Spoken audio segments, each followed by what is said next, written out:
আপনি কি মনে করেন না বাবরি মসজিদ নাম দিলে কমিউনাল কোনো ইস্যু হতে পারে? আপনার মত জিজ্ঞেস করছি। হয়নি তো, আপনাদের আশঙ্কা অমূলক করে দিয়েছি আমি। মসজিদের তো অন্যান্য যে কোনো নাম হতে পারতো, আপনি বেছে বেছে বাবরি মসজিদই বা নাম দিলেন কেন? নয় কেন, সেটার আপনি ব্যাখ্যা দেন আমাকে। এই পয়েন্টগুলোতে মুসলিমদের জন্য মমতা বন্দ্যোপাধ্যায় সঠিকভাবে করেননি। এর জন্য একদম সাধারণ মানুষের জন্য এই দল কাজ করবে। পানীয় জল, রাস্তাঘাট, স্বাস্থ্য পরিষেবা। সেটা এই সরকারের আমলে সাফিসিয়েন্ট হয়নি। কোথায় সাফিসিয়েন্ট? বিদ্যুতের যা দাম ছিল, আজকে প্রাইভেটকে দিয়ে দেওয়ার পরে ইউনিট প্রতি কত দাম বেড়েছে।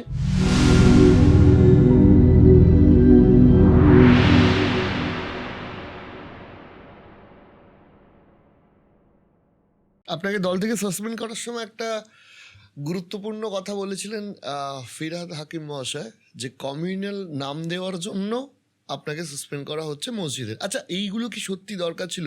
মসজিদের তো অন্যান্য যে কোনো নাম হতে পারতো, আপনি বেছে বেছে বাবরি মসজিদই বা নাম দিলেন কেন? নয় কেন, সেটার আপনি ব্যাখ্যা দেন আমাকে। ভারতবর্ষের যে সংবিধান, সেই সংবিধানে প্রত্যেকটা ধর্মাবলম্বী মানুষ তার নিজের মতো করে চলতে পারবে, কি তার খাদ্য খাবে সেটাও তার অধিকারের মধ্যে পড়ে। আপনি এই যে রঙের জামা পরেছেন, ওটা আপনি কি কারো বাধা মানবেন? যদি আপনাকে আজকেই বলে দেওয়া হয় এই জামাটা খুলে ফেলুন, যে মার্ক্সবাদী কমিউনিস্ট পার্টিদের লাল টকটকে জামা পরুন, আপনি কি পরবেন? পরবেন না নিশ্চয়। তো আমি ইচ্ছে এরকম একটা স্বাধীনচেতা মানুষ। আমার বাবরের সম্বন্ধে আমার কোনো, বাবর আমার হিরোও না, বাবরকে আমি জীবনে দেখিও নি। বাবর 464 বছর আগে 1528 সালে যখন ইব্রাহিম লোদিকে আক্রমণ করেছিল, ভারত সম্রাট হয়েছিল, সে আগ্রাসী বলা হয়। তো সেই আগ্রাসীর পরে পরে কি 190 বছরের যে ব্রিটিশ, যে ভারতের প্রত্যেকটা মানুষকে শোষণ করেছিল, সেই শোষণের বিরুদ্ধে কথা ওঠে না কেন? স্বাধীনতা লাভ করতে গিয়ে 42-এর আন্দোলন থেকে শুরু করে 47-এর কতজনের জীবন গিয়েছিল। মুসলিম অমুসলিম সর্বজাতির দিল্লির গেটে যান। তাহলে সেই ব্রিটিশদের অত্যাচারের বিরুদ্ধে কেউ কথা বলেন না কেন? শুধু বাবরই অত্যাচারী, বলৎকারী, বাবরই খারাপ। তো বাবরের বিরুদ্ধে যা এলিগেশন আছে। আমি বাবরকে মুর্দাবাদ বলতেও আমার কোনো দ্বিধা নেই। 2% হিন্দু অমুসলিম মসজিদ ভেঙে দিয়ে উল্লাস প্রকাশ করবে, তারপরে নিম্ন কোর্ট, জজ কোর্ট, হাইকোর্ট, সুপ্রিম কোর্ট, কোনো নথি ছাড়াই সুপ্রিম কোর্টের 7 জনের প্রধান বিচারপতির বেঞ্চ বলে দিবে 2019 সালের নভেম্বরে যে এটা আবেগের জন্য, ইমোশনালি, হিন্দুদের ইমোশনালকে গুরুত্ব দিয়ে 2 কি 3 কি 5% ইমোশনালকে গুরুত্ব দিয়ে সেটাকে বাবরি ট্রাস্টের জায়গায় রামলীলাকে দেওয়া হলো 2019 সালের নভেম্বর। 2024 সালের 22শে জানুয়ারি আমাদের আদরণীয় প্রধানমন্ত্রীজি সেটা রাম মন্দির হিসাবে ভারতবর্ষের সনাতন ধর্মাবলম্বী মানুষের জন্য ওপেন করে দিয়েছে। তাই আমি ভারতবর্ষের কোনো মাটিতে আমারও তো সমান অধিকার আছে। গণতন্ত্র যখন, আজাদি যখন ভারতবর্ষ করেছিল, শুধু কি হিন্দুরা করেছিল? মুসলমানদের সেখানে ভূমিকা ছিল না? তাই তাদের একটা মসজিদকে পুনর্নির্মাণ করতে এত সমালোচনা, এত বিতর্ক কিসের জন্য, কি কারণে, সেটার ব্যাখ্যা দেন আপনি। সেখানে শুধুমাত্র বাবরি মসজিদ হবে এমনটা ভাবার কোনো কারণ নেই। বাবরি মসজিদের সাথে সাথে ওখানে একটা ইউনিভার্সিটি হবে, ওখানে একটা 500 বেডের একটা হসপিটাল হবে, ওখানে একটা হোটেল কাম রেস্তোরাঁ হবে, ওখানে একটা ভালো পার্ক হবে, হেলিপ্যাড হবে। এক কথায় মুর্শিদাবাদের বিগত দিনের যে হাজারদুয়ারি বা মতিঝিল পার্ক, যে ট্যুরিস্ট স্পট আছে, তার থেকেও বেশি আকর্ষণীয় হয়ে উঠবে এই বাবরি মসজিদের যে আশপাশের জায়গা। আপনারা 2025 চলে যেতে যাচ্ছে, 2026-এর পড়তে দিন। ফেব্রুয়ারি থেকে কাজ শুরু হবে। অনেকেই উদ্বিগ্ন হয়ে আছে, কেন কাজ শুরু হচ্ছে না, কেন হচ্ছে না। কিছু একটা বিল্ডিং করতে গেলে তার ফর্মালিটিস মেনটেন করতে হয়, ল্যান্ডের ট্রেজ ম্যাপ করতে হয়, তার ডিপিআর তৈরি করতে হয়, তার প্ল্যান এস্টিমেট তৈরি করতে হয়, সেসব ভেটিং করতে হয়। সমস্ত গভর্নমেন্টের নর্মস ফলো করে এগুলো করতে হয়। সেই কাজ চলছে।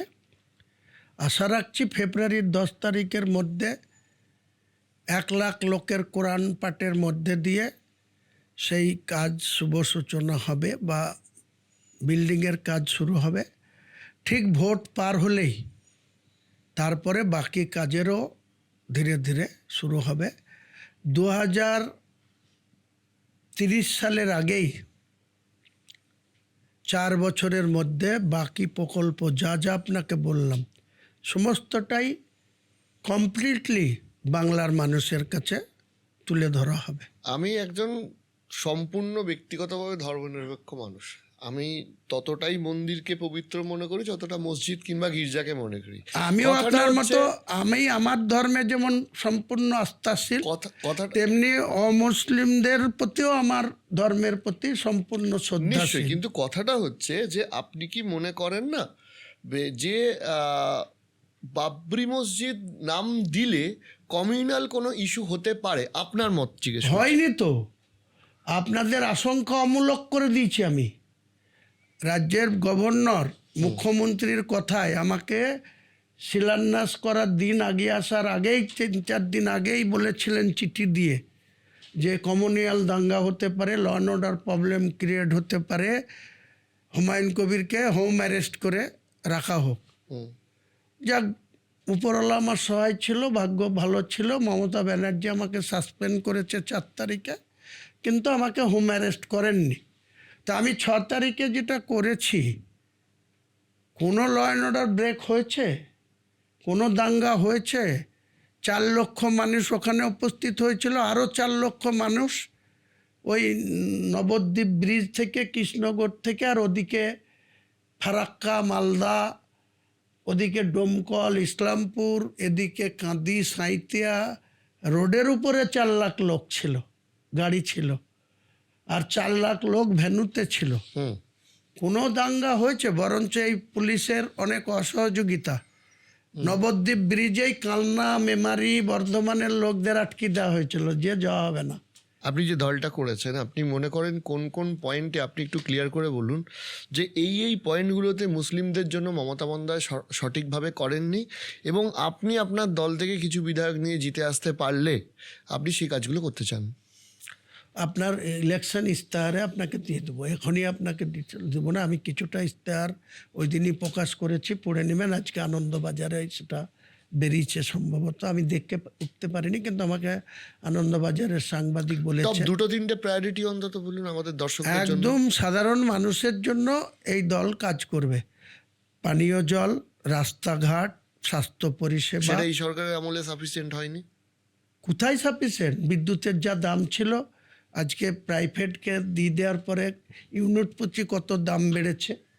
কেন্দ্র সরকার বসে আছে যে সিলিন্ডারের যে দাম ছিল তার কত দাম হয়েছে, ভর্তুকি উঠে গিয়েছে। স্বাস্থ্য পরিষেবা, বড় বড় মেডিকেল কলেজ হয়েছে, একটা বেডে 3টে করে পেশেন্ট শুয়ে থাকতে হয় মেঝেতে। ঠান্ডার দিনে বহরমপুর মেডিকেল কলেজে যাবেন, একটা বেডে 3 জন, আর বেডের নিচে আরও 1 জন 2 জন। এই স্বাস্থ্য পরিষেবা। আবার যে স্বাস্থ্যসাথীর কার্ড দিদিমণি করেছেন, এই দিদিমণির স্বাস্থ্য কার্ড নিয়ে কত দুর্নীতি হয় আপনি জানেন? একটা গ্রামের গরিব মানুষ 5,000 টাকার পরিষেবা পেতে গিয়ে তার নামে টিপ দিয়ে 50,000 টাকা নার্সিংহোমগুলা বিল করে। সেই বিলটা যখন স্বাস্থ্য ভবনে আসে, 5,000 টাকার বিল 50,000 হলো, তার মানে 45,000 বাড়ি, কগুণ বাড়ালো। তারপরে সেই বিলটা ছাড়াতে গিয়ে আর 10,000 টাকা অফিসারদের দিতে হয়। তাহলে 5,000 আর 10,000 ওনাদের নিল 15,000। তাহলে নার্সিংহোমগুলা 35,000 টাকা, 5,000 টাকার পরিষেবা দিয়ে 35,000 টাকা বিল করছে। সেই বিল 1 বছর পরে পাক না, কোনো অসুবিধা নাই। দেখুন, গোটা রাজ্যের কথা হলো, আপনার জেলা থেকে একটু দূরে বাংলাদেশে রিসেন্টলি একটি কমিউনাল ঘটনা ঘটেছে। এক ছাত্র নেতার মৃত্যুর প্রতিবাদে একজন হিন্দুকে, দীপু দাসকে জীবন্ত পুড়িয়ে মেরে গাছে ঝুলিয়ে রাখা হয়েছে। এই ধরনের কমিউনাল রাইটগুলো দেখলে আপনার খারাপ লাগে না? আপনি কি বলেন এগুলো নিয়ে? নিশ্চয়ই খারাপ লাগে, এবং এটা মোটেই কোনো রাষ্ট্রের বা কোনো রাজ্যের কোনো প্রশাসনের এসবগুলোকে কড়া হাতে আইন মোতাবেক তাদের দৃষ্টান্তমূলক শাস্তি দেওয়া উচিত। আমি ঘটনাক্রমে বাংলাদেশে আমার রিলেটিভ আছে, 36 বছর পর 1989 সালের ফেব্রুয়ারি মাসে গেছিলাম। তখন রাজীব গান্ধী ভারতের প্রধানমন্ত্রী ছিলেন। সেখানে দেখেছি যে ইন্দিরা গান্ধীর জন্য বাংলাদেশের জন্ম হয়েছিল, সৃষ্টি হয়েছিল 1971 সালে, সেই বাংলাদেশের মানুষ ভারত বিরোধী রাজীব গান্ধীর বিরুদ্ধে স্লোগান শুনেছি বাংলাদেশে গিয়ে। তা আমি দেখেছি যে ইউনূস সরকার, যে তত্ত্বাবধান সরকারের দায়িত্বে আছেন, ওখানে প্রশাসন বলে কিছু নেই। একদম সাধারণ মানুষ এত বিড়ম্বনার মধ্যে চলে। ভিকেলস তো ঢাকা শহরে চলারই অবস্থায় যায় না। আমাদের ক্যালকাটাতে যেটা ধরুন 5 কিলোমিটার রাস্তা 15 মিনিটে চলে যেতে পারবো, সেখানে আমি ঢাকা থেকে ধানমন্ডি থেকে গাড়িতে চেপে 17 কিলোমিটার কেরানীগঞ্জ গিয়েছি একজনকে দেখতে, একজনের বাড়ি। তা আমার টাইম লেগেছে 17 কিলোমিটার যেতে পুরো 2 ঘন্টা। তার মানে সেখানে কি প্রশাসন আছে? তো হাসিনা অত্যাচারী ছিল বা হাসিনাকে উচ্ছেদ হতে হলো। আমি সেদিন বিধানসভায় ছিলাম, হঠাৎ করে খবর আসলো 5ই আগস্ট তিনি দেশ ছেড়ে বিমান যোগে চলে যাচ্ছেন। ঠিক আছে, তার বাড়ি ঘর ভাঙচুর করা হলো, সংসদ ভবন ভাঙচুর করা হলো, অনেক কিছু ঘটলো। তারপরেও তো সেই দেশটার একটা শান্তি ফিরে আসবে। তো সেই শান্তির বালাই নেই। আর এতদিন ধরে তত্ত্বাবধান সরকার চলবে, যে সরকারের মাথা মুন্ড কোনো কিছুই বুঝতে পারা যায় না। তাদের উদ্দেশ্য কি, তাদের কর্মপন্থা কি। একজনকে বসিয়ে দিচ্ছে, কয়েকজন বসে যত রকম বিশৃঙ্খলা, যত রকম অনিয়মটাকে নিয়মে পরিণত করে চলছে। আমার শেষ প্রশ্ন আপনার কাছে, তৃণমূল কংগ্রেসে তো অনেক পরিচিত, আপনি ছাড়াও মুসলিম নেতৃত্বের মুখ রয়েছেন, ফিরহাদ হাকিম রয়েছেন, সিদ্দিকুল্লাহ চৌধুরী রয়েছেন। আপনার কি ইচ্ছা আছে এই ধরনের কোনো নেতাদেরকে আপনার দলে ভবিষ্যতে নেওয়ার? অ্যাপ্রোচ কি করেছেন? না, করবও না ভবিষ্যতে। আমি আপনাদের মাধ্যমে এই যে 7 জন বাংলার মমতা বন্দ্যোপাধ্যায় মুখ্যমন্ত্রী, তার মন্ত্রিসভায় 44 জন সদস্য থাকতে পাবে, কিন্তু এখন 44 জন নেই। জ্যোতিপ্রিয় মল্লিকের পোস্ট ভ্যাকেট আছে, আরও কয়েকটা আছে। যাক, ধরে নেন 40 জন আছে। 40-এর মধ্যে কত, 30%, 32% মুসলিম ভোটার, তাদের 44 জন এমএলএ, তার ভিতরে কজন মন্ত্রী? 7 জন। পার্সেন্টেজের দিক থেকে দেখুন কত পার্সেন্ট। মিনিমাম রাজ্য বিধানসভায় 80 জন 90 জন থাকার কথা মুসলমান এমএলএ। 2011-তে যখন আসলেন তখন কত ছিল? 59। তারপরে 2016-তে এসে সেটা 56, ক্রমশই কমতে থাকলো। 2021-এ এসে সেটা 42, নওশাদকে ধরে 43। তাহলে এইভাবে শাক দিয়ে মাছ ঢেকে মুসলিমদের বিরাট উন্নয়ন করেছে। আর ওই যে তেজপাতা মন্ত্রীদের রেখেছে, ওই তেজপাতা মন্ত্রীদের উদ্দেশ্যে আপনাকে সামনে বলতে চাইছি যে এই তেজপাতা কটা একযোগে ফিরহাদ হাকিম, জাভেদ খান, গোলাম রব্বানী, সিদ্দিকুল্লাহ চৌধুরী, আকরুজ্জামান, সাবিনা ইয়াসমিন, তজমুল হক, এরা একদিকে মমতা ব্যানার্জিকে সরিয়ে রাখুক, অভিষেককে সরিয়ে রাখুক, এরা এখনও মন্ত্রী। একদম মমতা ব্যানার্জির ক্যাবিনেটের সদস্য, এরা 7 জন মিলে এদের ছবি টাঙিয়ে ব্রিগেডে একটা সভা করুক। আর আমি যেদিন করবে তার ঠিক 7 দিনের মাথায় আমার ছবি টাঙিয়ে ব্রিগেডে একটা সভা করব। মুসলিম সমাজের মানুষ পার্থক্যটা ওখানেই গড়ে দেবে, যে তোমাদের কত গ্রহণযোগ্যতা আছে, না হুমায়ুন কবিরের একা মুসলমান সমাজের মানুষের কাছে কি গ্রহণযোগ্যতা আছে। এই চ্যালেঞ্জটা আমি আপনাদের মাধ্যমে রেখে দিলাম। ওনাদের যদি ইচ্ছে হয় তাহলে আমার চ্যালেঞ্জটা অ্যাকসেপ্ট করতে পারে। আমি আপনাদের চ্যানেলের কাছেও কৃতজ্ঞ থাকবো আর ওনাদের কাছেও থাকবো।